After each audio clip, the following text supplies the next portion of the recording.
al tema de la línea y eh, la capacidad de analizar si qué está más lejos, qué está más cerca, qué debe ser más grande, qué debe ser más pequeño.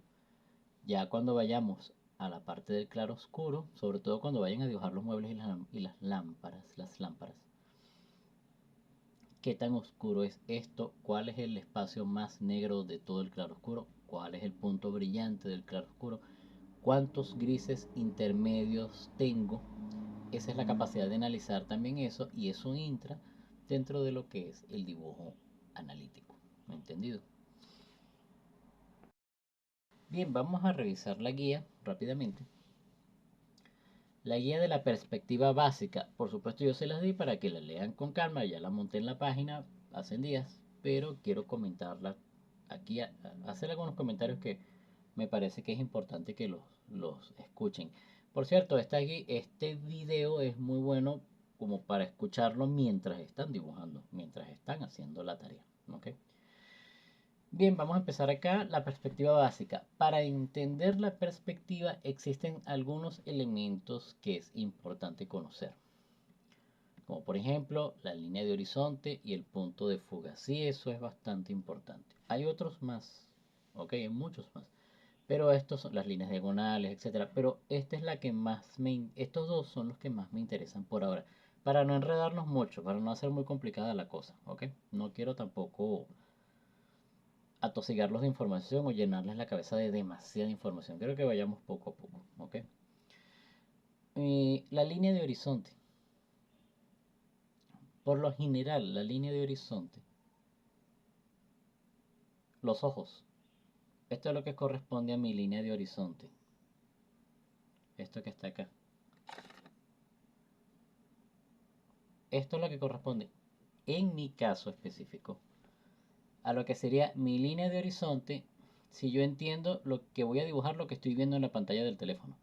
De hecho, fíjense que casi que confluye en la mitad de la pantalla del teléfono o del video que ustedes estén viendo en este momento. ¿Ok? Eso es lo que se conoce como la línea de horizonte, porque a partir de allí es que yo voy a medir el resto del espacio. ¿Ok? Hay algo que hay que considerar, por cierto. No se asusten con estos elementos que yo les estoy comentando. Línea de horizonte, punto de fuga, etcétera. Incluso cuando estén leyendo por allí, investigando en otros libros, se van a dar cuenta que hay espacio con 2 puntos de fuga, con 3 puntos de fuga, o sea, hay muchas cosas más. Calma. Recuerden que todo se reduce, por muy paradójico que suene, todo se reduce a dibujar que se parezca a lo que están viendo. Eso es todo, ¿ok? Estos son simplemente unos elementos auxiliares que quizás algunos de ustedes, estudiantes, son más auditivos, quizás más de escuchar una explicación y pueden agarrar poco del ejemplo práctico, mientras que hay otros que son más visuales y agarran más del ejemplo práctico y no les sirve tanto la parte teórica. Pero este es un recurso para los que sí les gusta un poco más escuchar explicaciones y de allí puedan entender. ¿Ok? Bien, se habla del punto de fuga. Vamos a poner el ejemplo de aquí mismo donde yo estoy. Atrás mío hay una biblioteca. Voy a tratar de, con la punta de este lápiz, trazar las maderas de la biblioteca. No sé si lo ven, voy bajando, voy bajando, voy bajando. Estoy viendo solamente la pantalla, por eso tiemblo tanto. Voy bajando, voy bajando. Aquí hay otra que sigue aquí. No, yo no sé si lo... Aquí hay otra que viene aquí. Yo no sé si logran darse cuenta que todas ellas deberían confluir en un punto como por acá. Y pareciera que de aquí parten todas. ¿Ok? Fíjense lo curioso. Dense cuenta también que las líneas diagonales de las maderas marrones de la biblioteca no todas tienen la misma inclinación. Eso es lo, ya aquí entramos en dibujo analítico. Una de las cosas que enseña el dibujo analítico es entender lo que estamos viendo. ¿Ok? Porque no todas las diagonales de la biblioteca presentan la misma inclinación. Mientras más se van acercando a mi horizonte, más horizontales se ponen. mientras más se van alejando de mi horizonte, de mi línea de horizonte, más se inclinan, bien sea así o bien sea así. Si esta, perdón, ya golpeé la mesa. Si esta biblioteca siguiera hasta el piso, cosa que no hace, las del piso, las líneas del piso quizás estuvieran así. ¿Ok? Así hacia acá. ¿Ok? Entonces eso, aquí ya tenemos un primer ejemplo de eso. Vamos a ver otro ejemplo. Yo hago así. Vean que aquí hay unos cuadros, unos diplomas. Los marcos. Vean que ellos vienen en esta dirección. También. ¿Lo ven? ¿Lo ven? Ellos tienen otro punto de fuga que debería estar donde está mi dedo ahorita. Aquí, donde está esto. De aquí debería partir el resto de los puntos de fuga. Para estos rectángulos y cuadrados que están aquí. ¿Entendido? Fíjense que lo que nosotros vamos a dibujar en clase, lo que ya empezamos a dibujar, perdón, con los chicos de dibujo analítico presencial, y que son en esencia casi que las mismas tareas que ustedes van a hacer, lo que cambié fue el modelo de los que están en línea, corresponde mucho a figuras geométricas que podemos encontrar dentro de una habitación, dentro de un pasillo, dentro de una sala, un baño, incluso. Y eso facilita mucho que entendamos el tema de los puntos de fuga. ¿Entendido? ¿Ok? Pero repito lo que dije hace rato, todavía no he pasado el primer párrafo, pero repito lo que dije hace rato. No se enreden tanto con los puntos de fuga, no se asusten con eso. Recuerden que es simplemente un elemento auxiliar para entender un poco lo que es la teoría del dibujo analítico. Eso es todo. ¿Ok? Los arquitectos que están acostumbrados a hacer dibujos, apuntes en la calle, por ejemplo, dibujar en la calle, prácticamente ni siquiera te mencionan los puntos de fuga, simplemente los dibujan y punto. O sea, ya es una herramienta que ellos utilizan de manera cotidiana, en todo momento. Los mismos dibujantes que no somos arquitectos, yo que soy dibujante más de la rama artística como tal, también aplico puntos de fuga. Eh, Quizás no lo menciono como punto de fuga cuando estoy dibujando, pero obviamente sí aplico lo que es la ciencia de los puntos de fuga, uno, dos o tres puntos de fuga, dependiendo del paisaje o de la naturaleza muerta que yo esté dibujando o pintando en ese momento. ¿Ok? Vamos a continuar con la guía. En la guía, por cierto, van a tener unos esquemas que te hablan de la línea de horizonte. Hay un esquema allí donde la persona está de pie y te muestra cómo su línea de horizonte está arriba, por supuesto. La persona se agacha, mi línea de horizonte baja, ¿ok? Y la persona se pone en el piso, mi línea de horizonte baja, ¿no entendido? Fíjense que lo que yo tengo aquí atrás en el teléfono no cambia, por supuesto, porque aquí estamos contando es con el lente del teléfono, perdón, la cámara del teléfono, ¿ok? Pero lo que yo estoy viendo enfrente, lo que tengo enfrente aquí es un escritorio y la computadora donde tengo la guía, ¿ok? Obviamente eso sí cambia. ¿Entendido? Ya mis horizontes cambian y mis puntos de fuga cambian. ¿Entendido? Bien, continuemos aquí. Empecemos con la línea de horizonte, que es la que estaba explicando ahorita. Esta es una línea imaginaria. Todas las líneas son imaginarias. Ya voy a explicar eso. Recuerda que la línea realmente no existe, sino que es una invención del ser humano para entender su contexto. ¿A qué me refiero con que la línea no existe? Aquí está mi mano, por ejemplo. Y lo que yo puedo identificar visualmente como línea, vamos a ver si me logro explicar, es más que todo una invención conceptual. ¿A qué me refiero? Vean mi palma de la mano. Todos pudiéramos decir que aquí hay una línea, que aquí hay otra línea y que aquí hay otra línea, ¿verdad? Ajá, la gente que lee las manos se fundamenta en esas cosas, ¿ok? ¿Verdad? Pero si yo me pongo a revisar muy bien eso de cerca, ¿ok? Aquí obviamente no lo va a dar el zoom, bueno, sí lo da hasta cierto punto, ¿ok? No es que hay una línea dibujada en mi mano con un lápiz o un marcador. No, lo que hay es una hendidura por la manera como nosotros cerramos la mano. Cuando la palma de la mano se contrae, ella hace estos movimientos, lo que hace que tengamos ya estas arrugas. Realmente las líneas de la palma de la mano son arrugas naturales de nuestro cuerpo que dentro de mucho tiempo, a los que somos jóvenes todavía, se nos van a marcar en la cara, etcétera, etcétera, a medida que la piel se desgaste y uno avanza en edad. ¿Entendido? Fíjense los dedos,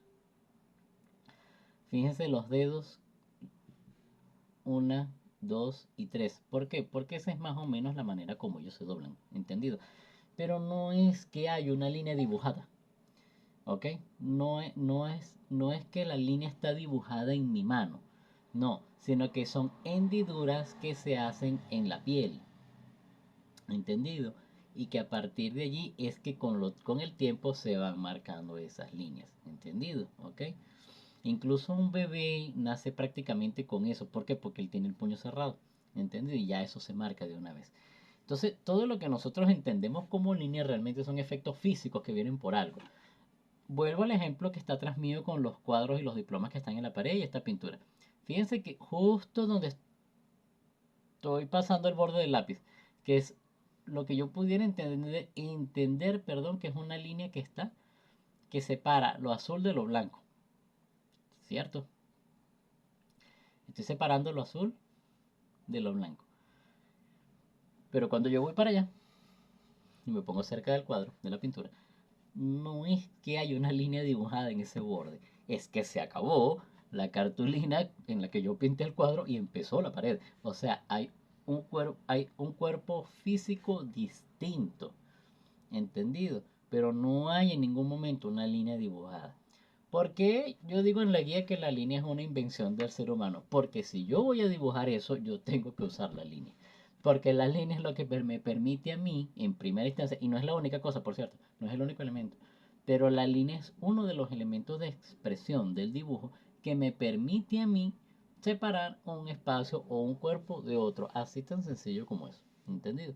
Dibujando con una línea yo pudiera hacer este borde que tengo acá, que separa mi quijada del cuello, estas líneas del rostro que separan mi mejilla de la boca, una sola línea gruesa con carboncillo y hago este collar que yo tengo aquí y listo, ¿entendido? Entonces quiero que entendamos la línea así, ¿ok?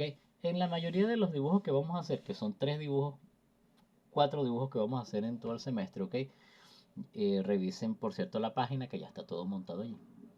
Eh, eh, Nosotros usamos muchísimo la línea para empezar, pero hay que tener mucho cuidado porque usamos la línea valorizada, no tanto la línea plana. Quizás la línea plana la vamos a usar es cuando estemos dibujando el primer boceto de habitación, pero ya cuando estemos con los elementos y el dibujo final, sí será con línea valorizada. ¿Entendido? ¿Cuál es la línea valorizada? La línea valorizada es la que cambia su valor. Es decir, en algunos momentos es más delgada, en otros momentos es más gruesa. Bien, línea plana es la línea que no cambia su valor. Una línea que empezó oscura y terminó oscura. Una línea que empezó clara y terminó clara sin ninguna variación de por medio. Igual para la oscura. ¿Entendido? Esa es la diferencia entre una línea plana y una línea valorizada. ¿Cuándo se utiliza una línea plana y cuándo se utiliza una? Ya voy a regresar a la guía, pero estos son datos importantes. ¿Cuándo se utiliza, perdón, una línea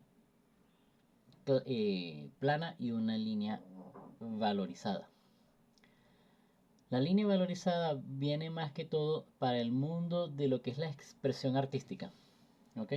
Ilustración, dibujo artístico, estamos dibujando un paisaje que queremos ponerle como mensaje, sentimiento, intención.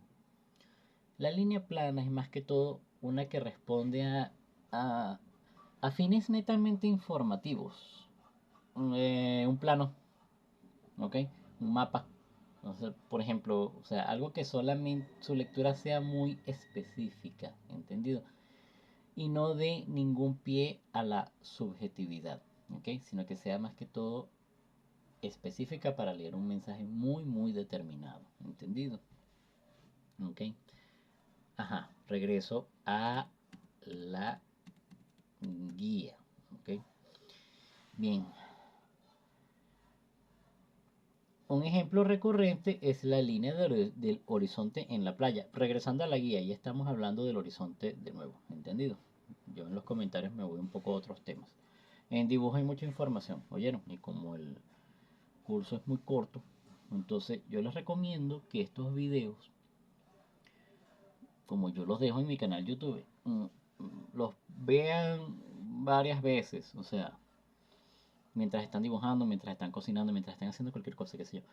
Esto les va a ayudar para dormir, son buenos, o sea, no importa, pero si se dedican al dibujo, esta es una información que les va a ayudar bastante, ¿ok? Ajá, un ejemplo recurrente es la línea del horizonte en la playa. Allí la línea del horizonte debe coincidir con la línea que delimita el cielo y el mar, o que diferencia el cielo y el mar. Miren lo que sucedió acá con el ejemplo que yo les di. Aquí, fíjense que ahí está la comprobación de que una línea muchas veces sirve para delimitar cuerpos, delimitar fronteras, como se hace en un mapa. ¿Ok? Pero en la vida real la entendemos conceptualmente para eso, la utilizamos conceptualmente para eso, ¿entendido? ¿Ok? Es una invención conceptual que la llevamos a nuestro día a día. Fíjese que en este caso fue la división que se hace entre el cielo de este cuadro y la pared blanca de esta habitación. ¿Entendido? ¿Ok? Se divide en dos cuerpos. Fíjense, por cierto, que la pintura, lo que pasa es que no quiero mover el teléfono para allá, porque aquí lo logré situar medianamente bien. Y, perdón, perdón. Eh, Fíjense que esto es un cuadro. No sé si lo logran ver bien, quizás está un poco pequeño por la distancia, pero es un cuadro. Y la línea del horizonte de esa pintura en específico, de ese paisaje en específico, está aquí. Justo aquí. Aquí hay como una carretera, hay como una calle, un camino, atrás al fondo hay unos arbustos y cercano a la copa de los árboles que hay allí, al techo de las casas, eso es lo que más o menos corresponde a un horizonte específico de esa pintura en específico, ¿entendido? Si tuviéramos que simplificarla mucho haríamos simplemente una línea. Allí no fue hecho en línea, es una pintura hecha por puras manchas, ¿ok? Pero en cuanto a línea pudiéramos simplificarlo de esa manera. Continuemos con la guía. Esto es, perdón, un ejemplo recurrente es la línea del horizonte en la playa. En la playa, allí la línea del horizonte debe coincidir con la línea que delimita el cielo y el mar. ¿Entiendes? Cuidado, con la línea que delimita el cielo y el mar que nosotros tenemos en nuestra mente. Si nos lanzamos nadando a la playa y buscamos esa línea, nunca la vamos a conseguir. ¿Entendido? No existe físicamente. ¿Ok? Repito eso. Si nos ponemos de pie, veremos cómo la línea sube con nosotros. ¿Por qué? Porque siempre se va a mantener en la altura de nuestros ojos, ¿entendido? Y si nos agachamos, nos daremos cuenta cómo esa línea baja o esa división baja, ¿entendido? Esa división entre cielo y el mar, ¿ok? En la guía, que es la número uno de todas las que les envié, de las 8 guías que les envié, hay un esquema de una persona que está de pie, que se agacha, selecciona un poco las piernas y que se agacha totalmente al piso y se demuestra cómo en el esquema se ve que baja la línea de horizonte. ¿Entendido? Esto es muy importante porque, por ejemplo, siempre tengo alumnos que, sobre todo los de ilustración, pintura, las materias de pintura que yo doy, que pintan, a veces vamos a pintar a paisaje o ellos mismos pintan fuera. Y cuando se van a situar en un sitio para hacer su pintura o su dibujo, una de las cosas importantes es definir esa línea de horizonte para que tu cuadro o tu dibujo tenga una composición razonable, vamos a llamarlo así. ¿Ok? Ya desarrollo de color y es otra cosa, línea, la gama de color que pongas allí es otra cosa. Pero una cosa importante que es con lo que se empieza es a definir el horizonte para que toda la perspectiva de tu dibujo tenga una razón de ser, tenga como una lógica. A veces vemos dibujos y pinturas que no entendemos qué es lo que está mal, pero hay algo que incomoda, es muchas veces es la mala composición. Hay que tener mucho cuidado con eso, ¿ok? Otras veces es el color, otras veces es un dibujo defectuoso en cuanto a formas que no corresponden, no tienen proporción, está desproporcionado el dibujo, pero muchas veces es la misma composición y errores básicos de perspectiva. Con eso hay que tener cuidado, ¿ok? Bien, ajá, continuamos aquí con la guía. Esto es importante saberlo porque antes de dibujar un espacio con su respectiva perspectiva, con la perspectiva que amerita, tenemos que determinar dónde se encuentra esta línea del horizonte, lo que acabo de decir, y saber si está encima o debajo del tema que queremos representar. Cuidado con esto. Esto sobre todo se aplica mucho obviamente al dibujo analítico, pero también a la fotografía, sobre todo ahorita que todo el mundo saca fotos con el teléfono. Y saber si el tema que queremos representar está por encima o por debajo de esa línea de horizonte. Esto es muy curioso, hay que tener cuidado con esto. Por ejemplo, yo voy a hacer una fotografía. No, ahorita no voy a hablar de voz, sino de fotografía. Voy a hacer una fotografía en la playa, pues. Y yo voy a tomar una foto donde la mayoría de la gente, y ni siquiera, no voy a hablar de la gente, porque obviamente arriba no va a estar, pero la mayoría de lo que yo quiero representar está debajo de la línea del horizonte. Es decir, el mar está lleno de gente, hay gente en la arena, es un domingo en la playa full de gente, etcétera, etcétera. Ajá. Y el cielo, no hay nada, está plano, es un azul plano. Entonces, si la mayoría de las cosas que yo quiero representar está debajo del horizonte, en mi composición eso va a hacer que el horizonte esté arriba, en la línea del segundo tercio, arriba. Esas son leyes de la composición. Ahorita voy a tratar de no meterme mucho en eso, pero creo que lo voy a tener que mencionar. Y vamos a un ejemplo contrario. Si yo quiero pintar o tomar una fotografía o dibujar todo aquel crepúsculo espectacular, bellísimo, romántico que se está formando en el cielo, en el atardecer, con un sol que baja, está rojo, las nubes tienen todo un espectáculo, el horizonte está bellísimo. Y debajo de la línea del horizonte que divide playa y cielo, no hay nada, es decir, ya no hay gente en el mar prácticamente se ve muy oscuro porque está cayendo la noche.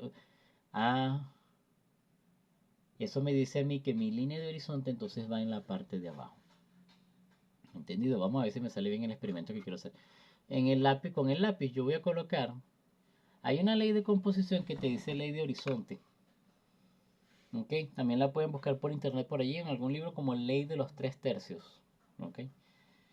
Que es una ley que dice que para generar armonía en una composición nunca vamos a dividir en el medio. Si yo no me equivoco, mi escaso conocimiento tecnológico indica que yo debería estar dividiendo en dos partes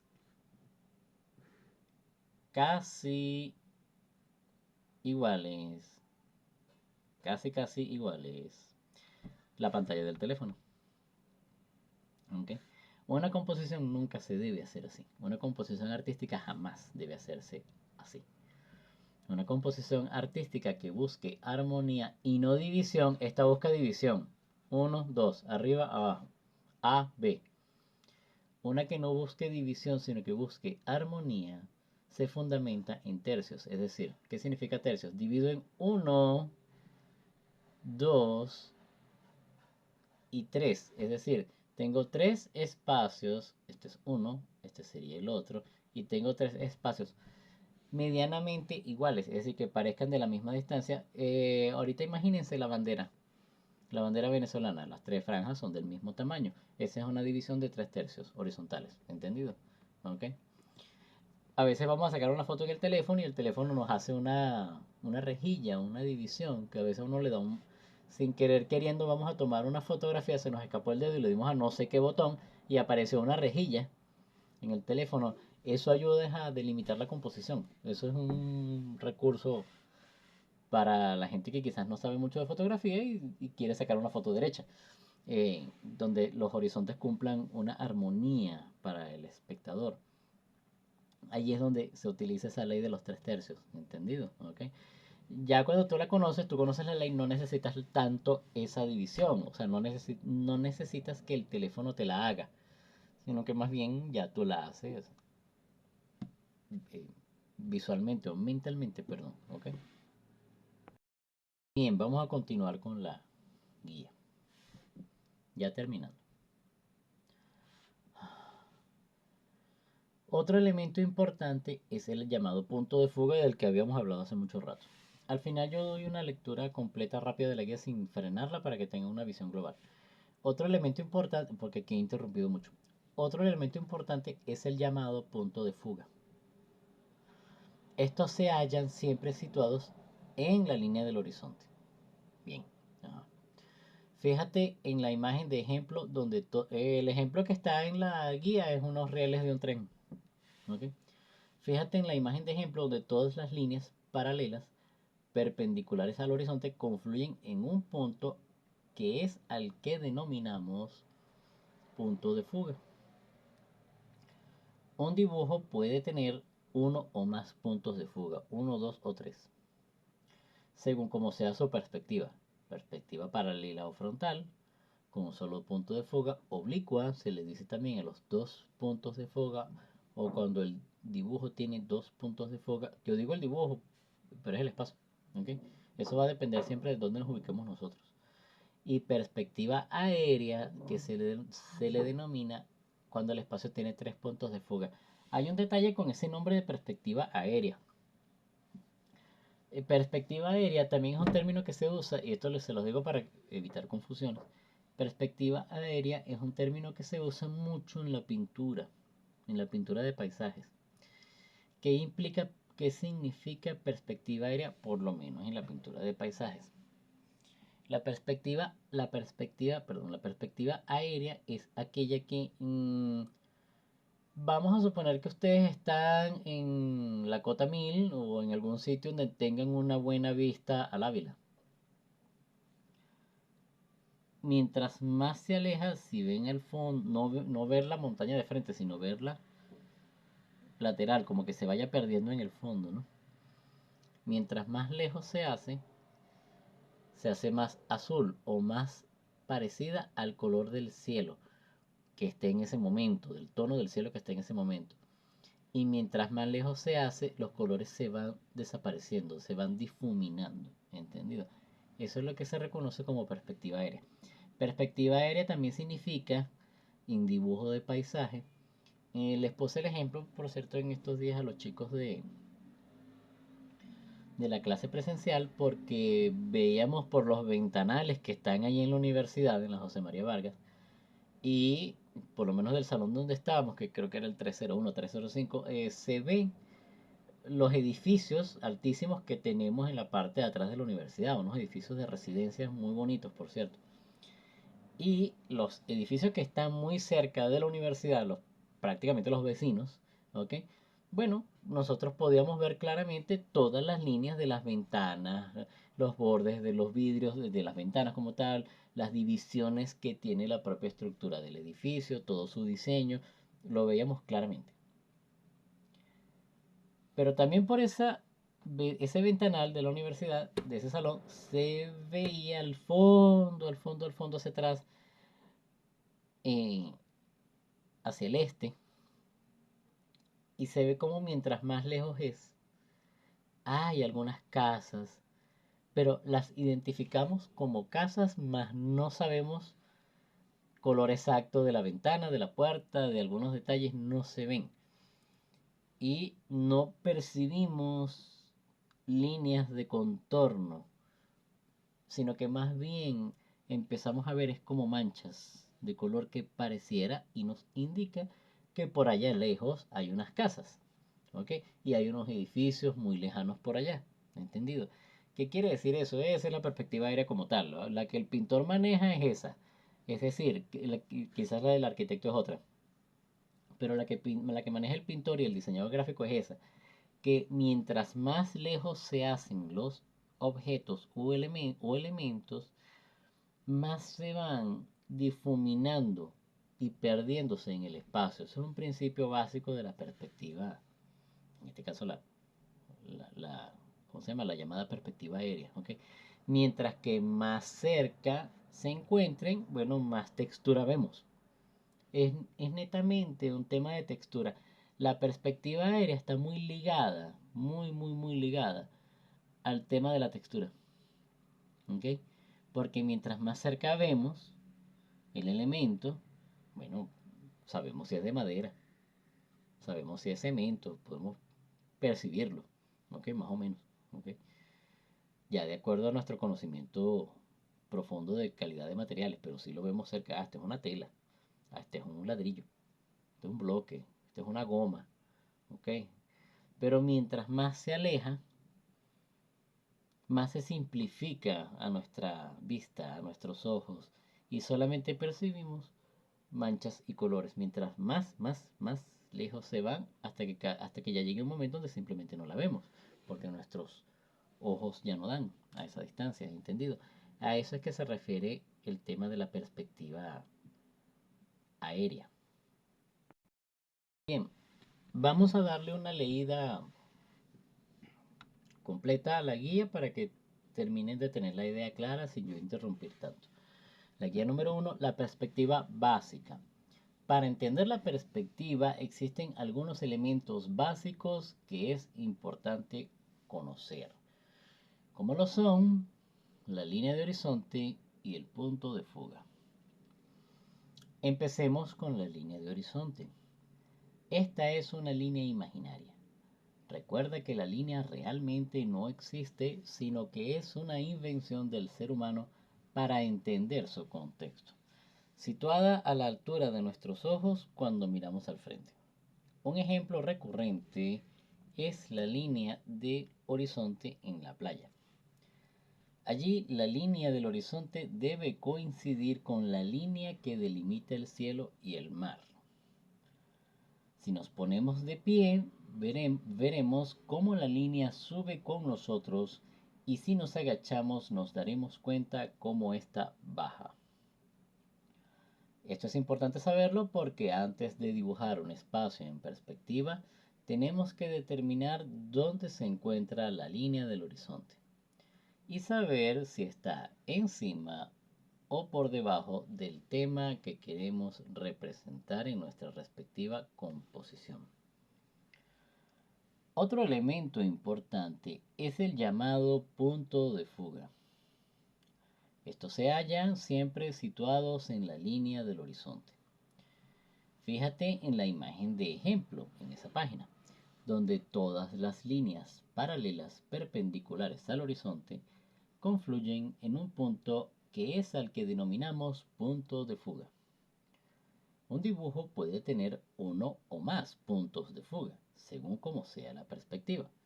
Perspectiva paralela o frontal con un solo punto de fuga, oblicua con dos puntos de fuga y perspectiva aérea con tres puntos de fuga.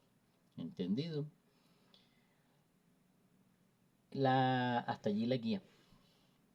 La primera asignación que tienen ustedes es simplemente una habitación que, si no me equivoco, por las que envié las tareas que están allí, es de solamente un punto de fuga. ¿Entendido?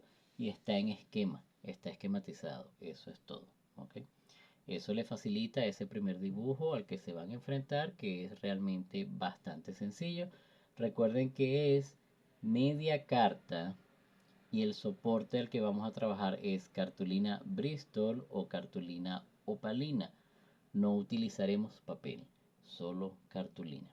Le vas a hacer un margen de 1 centímetro a tu formato y empiezas a dibujar. ¿Con qué lápiz vas a dibujar? Lápiz B, lápiz 2B, máximo lápiz 3B. ¿Entendido? Dibuja con lápices de dibujo, no dibujes con lápices de escritura. Es decir, no dibujes con lápiz mongol, no dibujes con portaminas. Dibuja con lápices de dibujo. ¿Entendido? No apliques líneas muy oscuras ni afinques el grafito sobre la superficie si no estás seguro de lo que estás haciendo. Lo primero y más sano siempre al empezar es no afincar el lápiz. ¿Por qué? Porque siempre el dibujo que estamos haciendo va a estar presto a tener cualquier corrección durante el proceso. Te recomiendo que todo lo empieces a hacer, y es la manera correcta de encarar el dibujo analítico, que lo empieces a hacer a mano alzada. ¿Qué significa a mano alzada, sin el uso de reglas, sin el uso de escuadras, sin ningún uso de este tipo de artilugios. ¿Entendido? Ellos los usarás en otro momento, quizás en otra materia, y aquí muy poco, si acaso, para pasar los márgenes. Pero no debes utilizarlos para obtener una línea recta en todo tu proceso de mano alzada, porque eso perfectamente lo puedes hacer tú con un buen entrenamiento. ¿Ok? Eso es muy importante que lo manejemos. Ya para cerrar, quiero simplemente, hasta allí termino esta primera guía. Luego haré otros videos con otras guías. Ya para cerrar por hoy, quiero mostrarte otros libros que es muy probable, por cierto, que los consigas en la biblioteca de la propia universidad. Seguramente están allí porque son libros bastante populares. ¿Ok? Uno de esos libros, aquí lo tengo, Cómo dibujar en perspectiva. Autor José María Parramón, excelente docente, excelente dibujante y pintor español, y él se ha dedicado a escribir manuales de arte, y este es un libro que se consigue por allí. Incluso es un libro relativamente sencillo de conseguir en libros usados, a veces esas ventas que hacen por allí, el, ¿cómo se llama? Donde están los libreros en el puente de las Fuerzas Armadas, aquí en Caracas, en el pasillo de la UCB, o sea, es un libro que sí se puede conseguir por allí, usado, y hasta lo he visto nuevo en algunas librerías por allí. ¿Ok? Es un libro netamente dedicado al dibujo de perspectiva. Fíjense, por cierto, lo que hay en la portada. Tengo figuras geométricas, ¿entendido? Y es muy curioso porque fíjense que... Parece que no quiero que el libro me tape toda la cara. Fíjense que el libro tiene un brillo también por aquí. Fíjense que el libro te presenta una pirámide, un cubo y un cono. ¿Entendido? ¿Ok? Y fíjense qué curioso. En el cono, bueno, y una esfera. En el cono y en la esfera, al ser curvos, no tener ángulos, la perspectiva que se muestra allí o que el pintor debe hacer allí es netamente perspectiva aérea. Mientras que en la pirámide y en el cubo, la perspectiva es más de tipo línea y punto de fuga. ¿Por qué? Porque tiene ángulos, ¿ok? Eso lo van a ir viendo poco a poco, no se preocupen. Pero es una de las cosas curiosas de todo el tema de la perspectiva. Vamos a revisar un momento el índice del libro muy rápido para que tengan un conocimiento de esto. Fíjate tú, él es pintor. Y fíjate tú que a una especie de introducción que él hace en el libro, lleva el capítulo de Picasso y la fórmula de Cézanne. Es decir, él empieza a hablar de pintores. Él no empieza a hablar de dibujo técnico ni de arquitectos. Él empieza a hablar de pintores. ¿Ok? Viene un capítulo que se llama Construcción de las formas básicas. Geometría. Arranca con geometría. Resumen visual aplicado al estudio de la perspectiva, porque él empieza a hacer con elementos muy pequeños, como yo empiezo a verlo con el tema de la habitación, el tema de una silla, una lámpara. Recuerden que, por ejemplo, una silla, para empezar a dibujarla, podemos empezar haciéndola simplemente con una forma geométrica básica. La habitación, ¿con qué empezamos a hacer una habitación? Por lo general es un rectángulo. Por lo general es un rectángulo, un cuadrado. O sea, siempre parten. Esa es una máxima del dibujo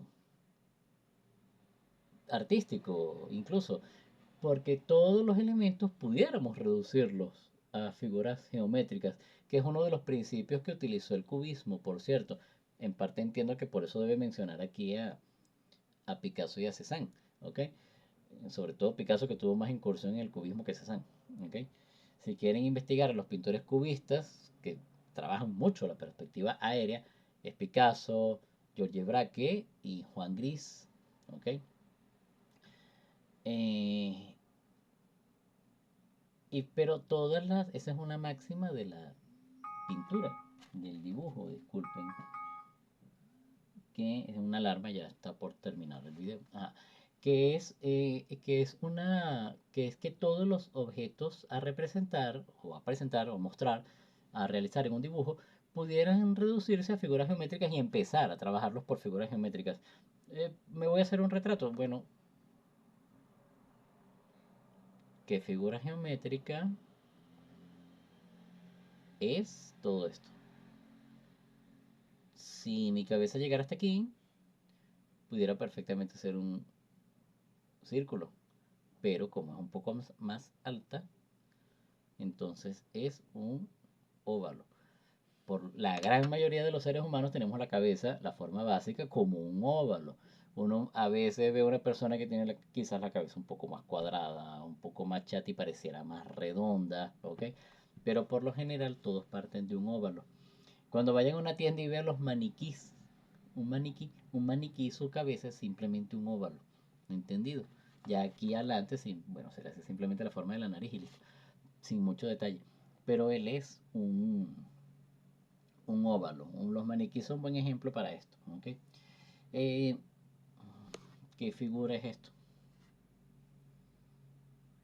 Fíjense que él es redondo, vean la punta. La punta es redonda, ¿ok? Circular. Pero miren la forma verticalizada, alargada que él tiene, u horizontal, también pudiera ser vertical porque lo puse así. Él es un cilindro. Él es un cilindro muy largo. Si yo tapo hasta aquí, es un cilindro mediano, pero ya es un cilindro aquí bastante largo, ¿entendió? Es un cilindro, ¿ok?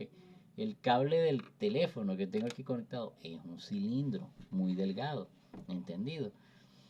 Esta que tengo aquí atrás, ¿se acuerdan lo que hablamos hace rato? ¿Qué son? Cuadrados, rectángulos, es un rectángulo horizontal apaisado, este es un rectángulo un poco más vertical, este diploma que está aquí pareciera ser un poco más cuadrado, aquí hay un espejo, aquí hay una tablita de dibujar, son más rectangulares en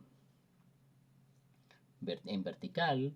¿Okay? De los libros que están acá hay unos que son más cuadrados, otros son más alargados, más verticales, otros son incluso casi que horizontales. ¿Okay? Muy raro, pero sí los hay. ¿Okay? Entonces, bueno, eso. Termino con el tema del índice. Perspectiva paralela, perspectiva oblicua, perspectiva aérea. Fíjate que se habla de la perspectiva aérea. ¿Okay? Hay otro capítulo donde habla de la perspectiva del cubo y de las formas derivadas. ¿Okay? Cómo dibujar un cubo en perspectiva paralela, cómo dibujar un cubo en perspectiva oblicua, cómo dibujar un cubo en perspectiva aérea. Y cómo dibujar un círculo en perspectiva. Cómo dibujar un cilindro en perspectiva. Hay otro capítulo que habla de la división de los espacios en profundidad. El primero, cómo hallar el centro perspectivo de un cuadrado o rectángulo. Se le llama centro perspectivo porque es que pudiera ser el punto donde parte la perspectiva de ese cuadro, de ese cuadrado. Es un término que no se usa mucho, ¿ok? Pero bueno, no está de más conocerlo. ¿Cómo dividir la profundidad de un espacio en partes iguales? Hay gente que esquematiza mucho eso para poder dibujar. ¿Ok? Válido, totalmente válido. ¿Cómo dibujar un mosaico en perspectiva paralela? El mosaico creo que se refiere a un piso. Perdón, recuerda que esto es español, o sea, con la jerga española. Pero entiendo que se refiere a un piso de cuadros, y un tablero de ajedrez, que es uno de los mejores ejercicios para aprender perspectiva. Creo que una de las referencias que yo les mandé es un piso de ajedrez. ¿Ok? ¿Dónde estoy? División de un espacio en partes iguales determinadas. Ok, ya está por terminar el video, perdón. División de un espacio en periodos. División de la profundidad en perspectiva oblicua. Proyección de un cuadrado en planta a un cuadrado en perspectiva. Planta es piso. División de la profundidad en perspectiva aérea. Cómo establecer mecánicamente una pauta guía. Planos inclinados en perspectiva. Planos complicados. Cuerpos reflejados en perspectiva. Y el último capítulo que es perspectiva de las sombras, que es más que todo la aérea. Trabajando con la luz artificial, trabajando con la luz natural, Esto es casi prácticamente, yo le hubiera llamado a esto, a este capítulo, anexo. Y una fórmula especial para la iluminación frontal. Resumen de fórmulas para el dibujo de sombras en perspectiva. Trabaja por fórmulas, ¿ok? Está bien. Es un libro que pueden consultar por allí, si lo consiguen, y creo que hasta en digital se puede conseguir, ¿ok? Pero nada como un libro físico. Y con eso, pues, entonces terminamos este primer video, donde quería, perdón, donde quería explicarles algo de la perspectiva básica, ¿entendido? Bueno, chicos, fue un placer. Escuchen el, vean el video o escúchenlo mientras están dibujando y nos veremos en una próxima oportunidad. Saludos.